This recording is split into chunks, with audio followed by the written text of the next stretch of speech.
What's happening in Afghanistan is nothing short of a humanitarian crisis, and it demands our attention. It demands the world's attention. For educators, students, journalists, human rights defenders, and especially women and girls, their fundamental rights are under attack. Though Afghan women are facing dramatic and disproportionate effects from this ongoing conflict, they've been barred from the peace negotiation process. Yet they've not wavered in their resolve. Every day, we see images of their struggle, their courage to stand up, to be heard, to be seen. And today, we'll hear a first-hand account that takes us inside these unfathomable events in the most personal way possible. Our next speaker will share her own story, a raw account of her experience fleeing Kabul in recent weeks. And her vulnerability alone is something to behold. We are honored and humbled to have with us religious peacemaker and women's and disability rights activist, Jamila Afghani. Many thanks for giving me the opportunity to be with you today.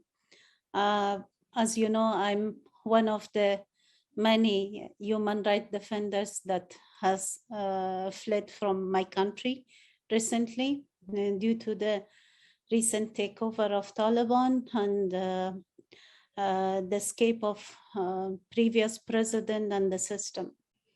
To be honest, looking back to what happened in the recent 1 month, I consider myself very lucky to be able to be evacuated safely and ended up in Norway, where I received hospitality and kindness from people and government of Norway. But what I have gone through, I would like to share with you my story today.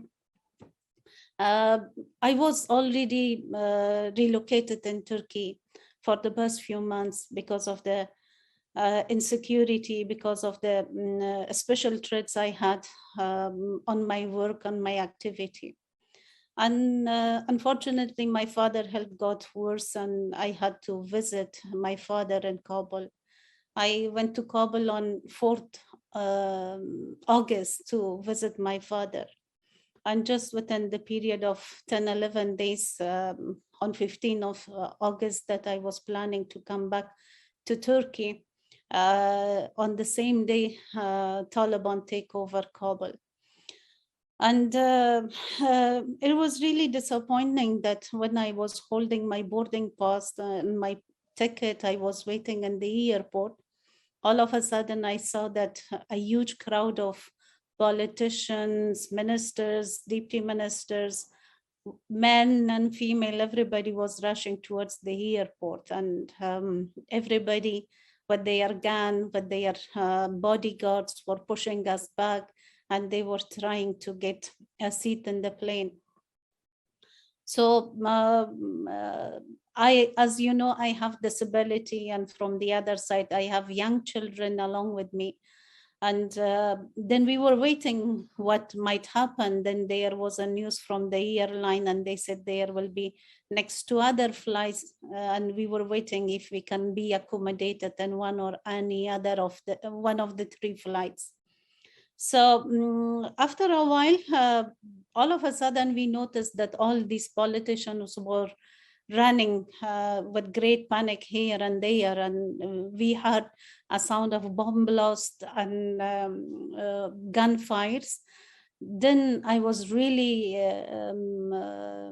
worried because all the politicians were there, and if there was any attack to the airport, it means that there was definite death for us, for me and for my children. And then I preferred to leave the airport and head back to my home.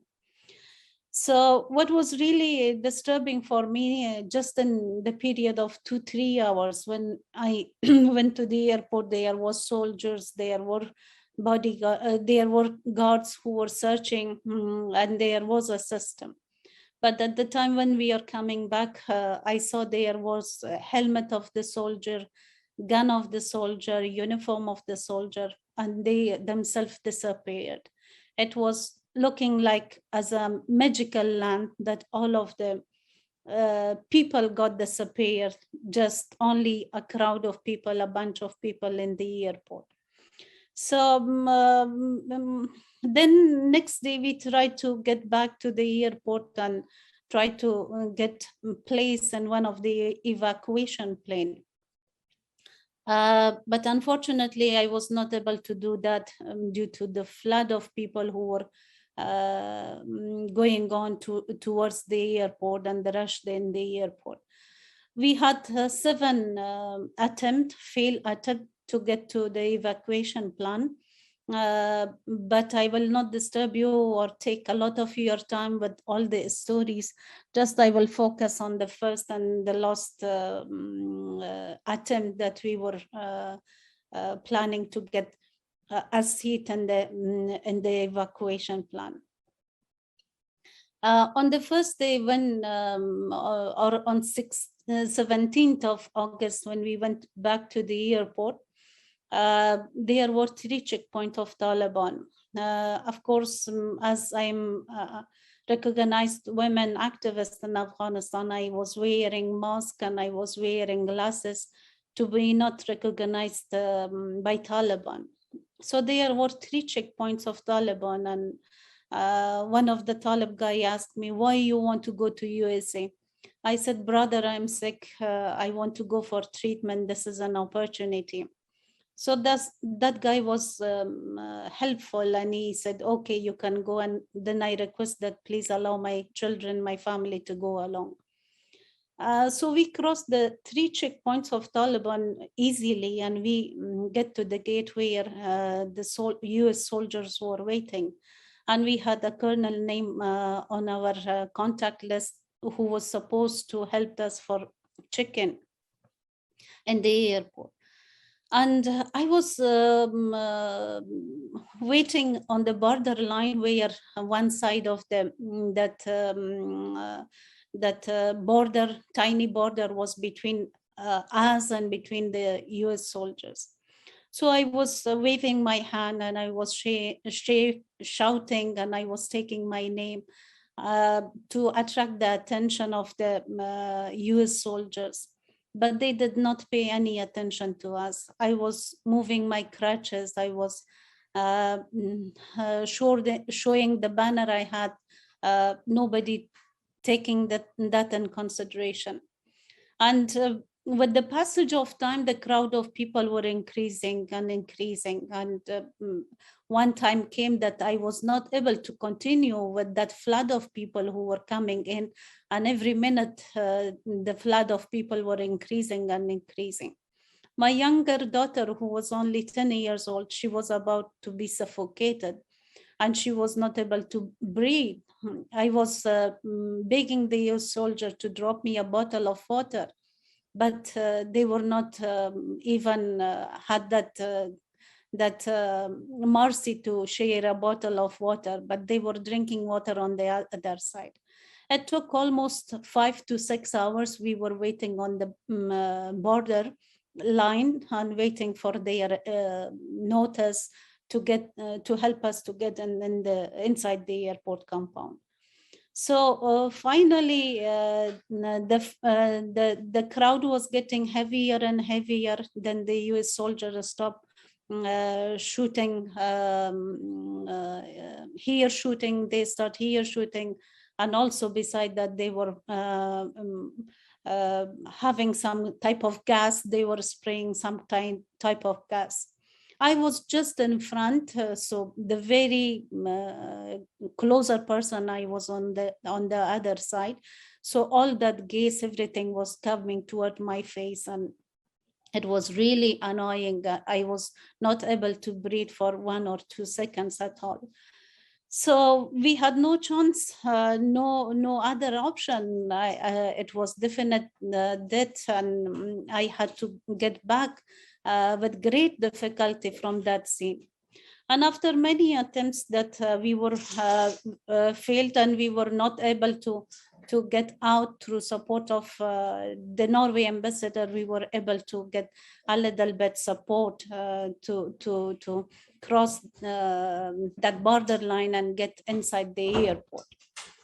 So it was very difficult with all that support I had from our international community. I was holding 11 visas from different European countries and USA, Canada, but still I was not able to get in the airport with all the contact I had. Unfortunately, like many other Afghan, I had to cross that sewage, which was full of the dirty water. One of my colleague father was able to help me, to carry me on his shoulder to make me able to cross that sewage. And I'm sure you know about that sewage, that the next day there was an explosion and a lot of Afghan and US soldiers and army were also killed, and a lot of people were injured in that sewage. So finally, I get out of that disrespectful, inhuman evacuation process that was extremely, extremely inhuman. It was just, I was considering that it was like a game with the numbers, not with the life and dignity of people. And if we are looking back right now, that lots of women activists and HRDs are stuck in Afghanistan, especially in Kabul. But many of those people who were not even needed to be evacuated, who had better physical appearance or who had physical strength, or those who had more close connection, they could get a chance to be evacuated. But those people who were really deserving were remaining behind. And today, right now, I'm receiving on daily basis tons of calls from my colleagues, friends, and my welfare members that they are stuck in Afghanistan. And unfortunately, as you know, due to heavy corruption in the Afghan government system and previous Afghanistan government system, lots of government employees were not able to receive their salaries for the past 2-3 months. And now with Taliban takeover, for the past 1 month, nobody has taken their, received their salaries. The food items are decreasing in the society. Medical facilities are decreasing, and people are in a very, very disturbing situation. They cannot see any future for them and for their family and for their children. And from the other side, the Taliban attitude and behavior towards the women's right issue is extremely concerning for us. Most of women activists are not able to raise their voices. And those who were raised their voices, they received some kind of warning to be not outspoken. And many of the girls are not allowed to go to school. And in higher education, there is segregation of classes between male and female students. Afghan economy is getting collapsed almost. If there is no international attention on the support of Afghan people, that will be a hazardous situation for us. So I humbly request our international allies and friends and our humanitarian community that whoever is on the stage today, that is not a will of Afghan people. The wrong policies of international community, especially US and NATO, was helping Taliban indirectly to become the successor. And today we understand that our corrupt government, our corrupt previous government, that did not respect the will of people, or outside Afghanistan with bags full of money of people, and people are starving at this stage. So today, Taliban is reality on the ground. Whoever is on the government, we cannot ignore the reality of 36 million people on the ground, that in the past 40 years that they have suffered from the war, conflict, and injustice. And today, again, they are facing humanitarian crisis. Banks are not working, there is no jobs, there is no salary for the government employees, who are at least 2 million people are government employees. Our private sector is almost closed, and they are not able to function as they should have functioned. So I humbly request from international community and from our allies to consider the important humanitarian issues of Afghan people, especially women, who are the severe victims of wars and conflict and injustice in Afghanistan. I humbly request our international allies to help Afghan people for further collapse of the system. At the moment, at least we have basic foundation of the system. At least we have basic level or mid-level of human resource in our country. We should help them to from further collapse. If this time Afghanistan is collapsing, it will be another war, at least for the next 40 or 60 years, which is above any one of us to tolerate it. At the same time, I would ask from the international community to expedite their process and their support for safe and dignified evacuation of those who are stuck. And I'm also asking international community to help us with the visa, with other important stages of logistic stages of evacuation. For those women activists that they are facing danger, not only women, but male and female HRDs. And my last request from international community is about their continuation support in Afghanistan, and not only in terms of humanitarian support, but also in terms of civil society, in terms of expression of freedom of expression, which are two of the most important elements in our society. And we should not compromise that achievements that we had in the past 20 years. And I will ask international UN system for close monitoring of human rights violation in Afghanistan. Not only today, even from the past, the violation which has occurred in Afghanistan, and Afghan people are suffered in different ways by multiple players and different layers. I would ask UN community to look back to it and take serious notice of all what's going on in Afghanistan. So these were the things that I wanted to share with you. And just right now, I remember another point to share, and that will be to support women organization on the ground. They are at the moment at the survival mode. We cannot have resources to implement some of the activities that we were planned to do. And some of the activities we really need to do it, because as I said before, all people of Afghanistan cannot be evacuated. Rest of people of Afghanistan are in Afghanistan. Out of 36 million, half of them are women.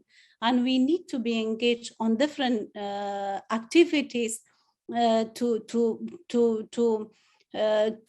reach out to women's need that mostly it is ignored and it is not considered. And I humbly request for the support of survival support of women NGOs in Afghanistan, and also civil society and media groups, which are very important element of a society. Thank you very much.